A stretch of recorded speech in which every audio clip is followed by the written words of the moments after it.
各位朋友，大家好，欢迎访问老杨生活知识频道，我是老杨。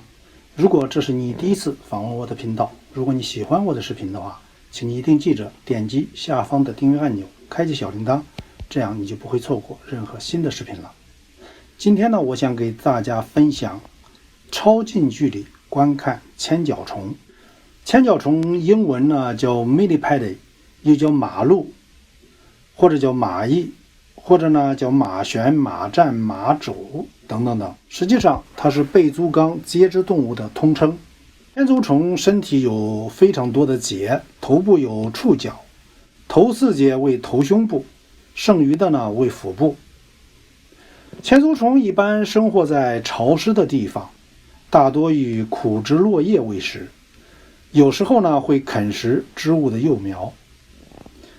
本纲已描述的物种有约8000种，但估计只占地球上所有背足纲物种的1/10。千足虫绝大部分体节各有2对角，一般物种大约有从36只到400只脚。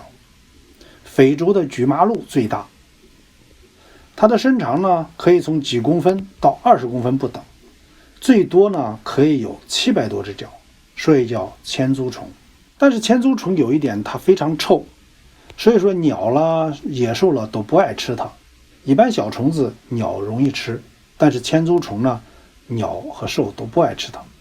唯有什么呢？唯有这个狐獴喜好扑食千足虫，所以说狐獴呢是千足虫的天敌。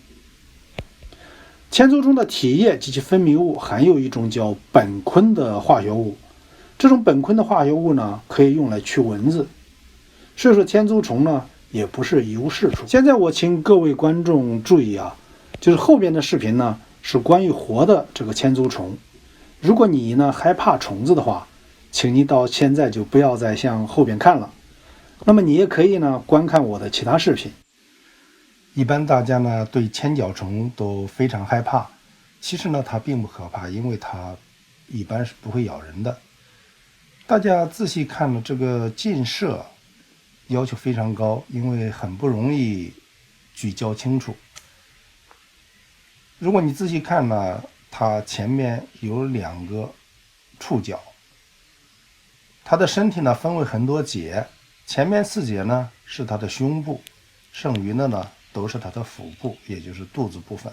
它身上的2侧呢有很多腿，非常有意思，它的腿呢走起路来非常协调，然后紧紧的趴伏在它所要走的这条路上。所以说对于千脚虫来讲，它爬墙爬树都没有问题。